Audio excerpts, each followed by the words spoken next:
lovelies, 'tis the holiday season of hot cocoa, snowy days, and Christmas festivities. I welcome you all to our Miss Ellie Storytime Christmas, as I'm delighted you have come to join me for wintry, snowtastic season bedtime stories.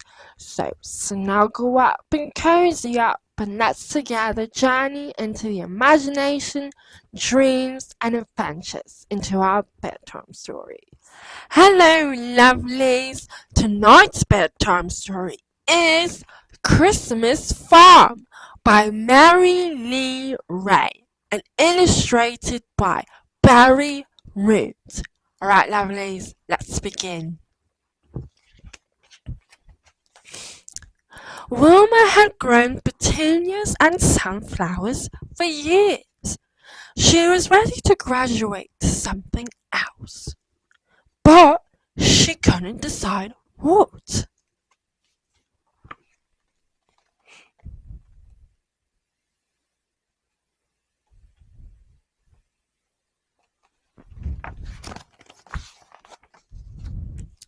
When snow fell on the last sunflower stalks, Wilma still didn't know how to make her garden different next year. Now there was Christmas to think of. On her back hill, Wilma had looked in July for the right tree to cut in December. Her Christmas began when she went for the one she had chosen and brought it home to her parlour.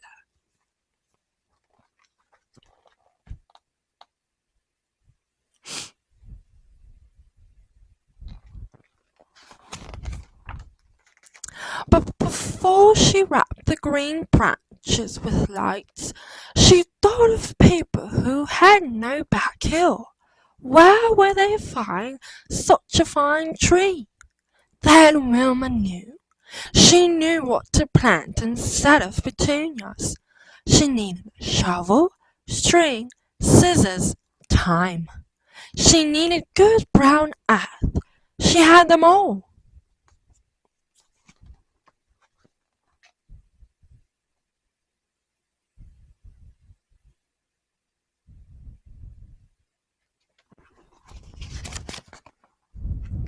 So Wilma ordered 62 dozen small stalks of balsam for spring. She was pretty good at counting by dozens. When she made doughnuts on Saturday mornings, she always made a dozen. But 62 dozen was a lot of trees. She would need help sending them out. She would need Parker.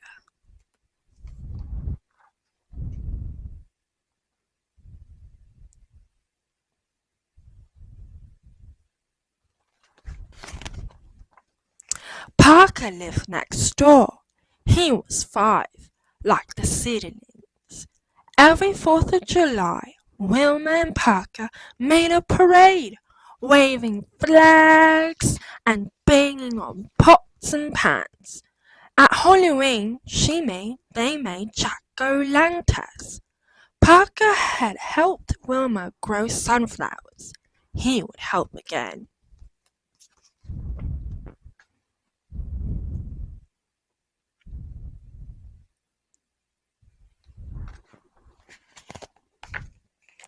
As soon as the ground was warm, Wilma and Parker began. Using balls of string, they measured 24 straight rows. Then they dug 62 dozen holes, and they planted 62 dozen trees, 744 trees.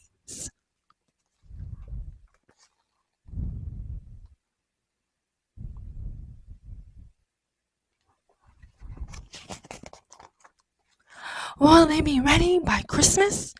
Asked Parker. No, said Wilma. The trees had to grow through the summer, the fall, the winter, the spring. And they had grown some more. While they grow, Parker told the trees about Christmas. He knew all about Christmas. To keep the grass from covering the trees, he and Wilma weeded around each one.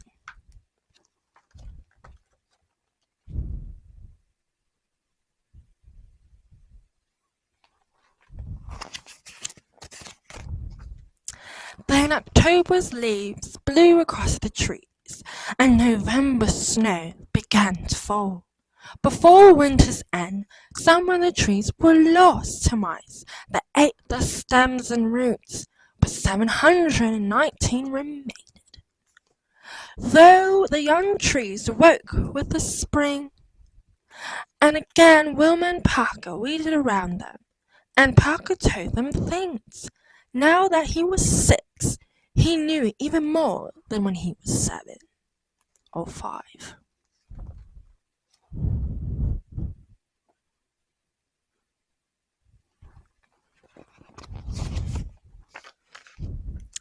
On summer nights, brown moths fluttered among the trees, fireflies flickered above them, and whippoorwills called across the darkness.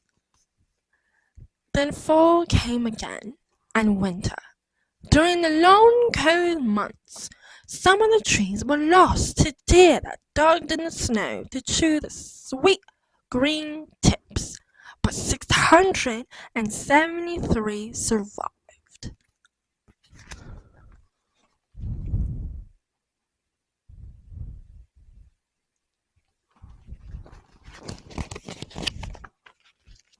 When Parker came to help with spring chores, Wilma had been shopping for a tractor.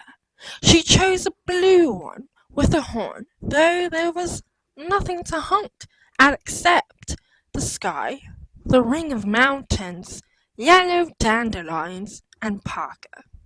Wilma let him try the horn. Parker would have liked to drive the tractor too, but 7 wasn't old enough for that.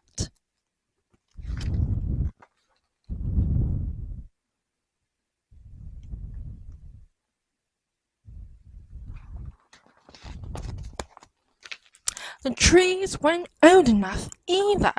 When Christmas came, they were still too small to cut, so they slept through another winter.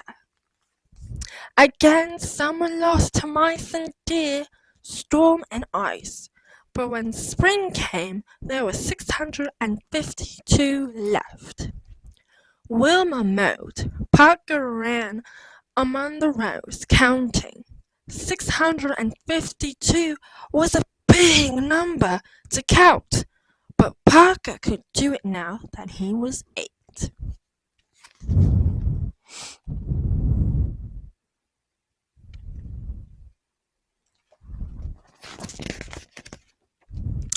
All summer, bobolinks decorated the trees with songs.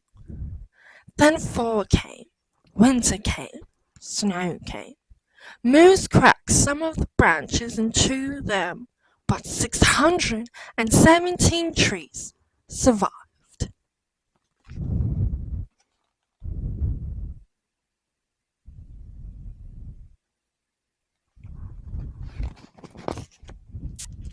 That summer the trees were 9.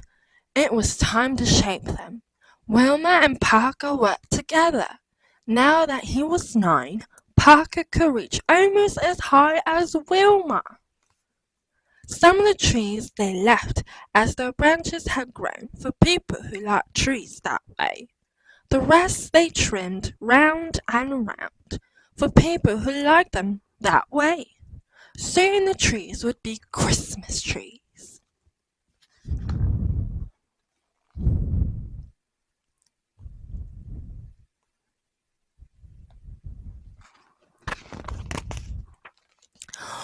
One more winter the trees slept under snow. Only 2 were lost to ice, 11 to moose, and 7 to deer, but 597 remained. It was a busy spring for a boy and for trees turning 10. Parker and Wilma painted a sign. It said Christmas farm. Then they built a stand and they bought tags, 50 dozen. At the end of summer, they put a second sign. It said trees for sale. Some people came in August to choose a tree and tag it. Some came in October. More came in November.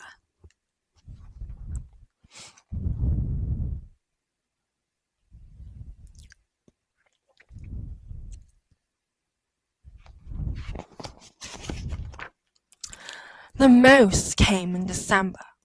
All month, Wilma and Parker were cutting and carrying and slatting trees and making change from the money box. They sewed 356 trees. Then a family who had a Christmas tree lot in the city came and brought another 210, filling their big red truck to the top.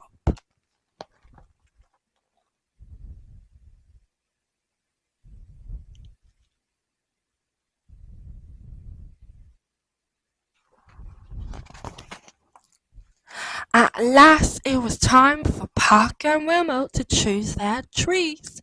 That night, across the yards, Christmas twinkled. Far away, too, in rooms they never saw and places they never knew, 566 trees that Wilma and Parker had grown wore lights and bulbs and tinsel in their branches. Green balsam branches that smelled that sweet smell of Christmas.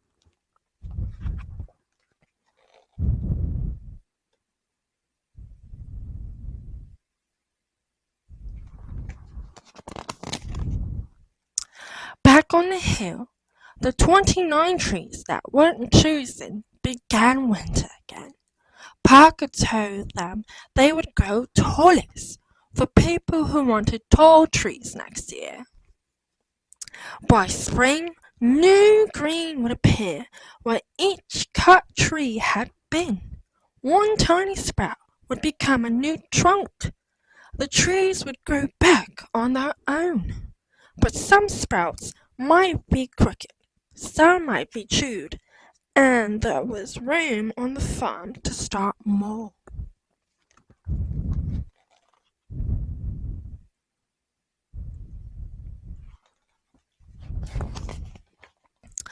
So one Saturday night, each eating a donut, Wilma and Parker filled out an order for 83 dozen new seedlings. Then they waited for spring.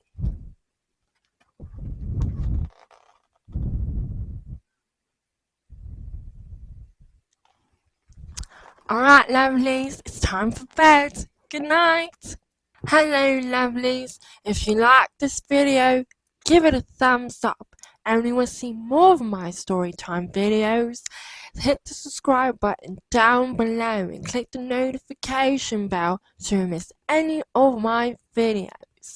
And please comment what Christmas season bedtime stories you want me to read. Alright, lovelies. See you in a bit.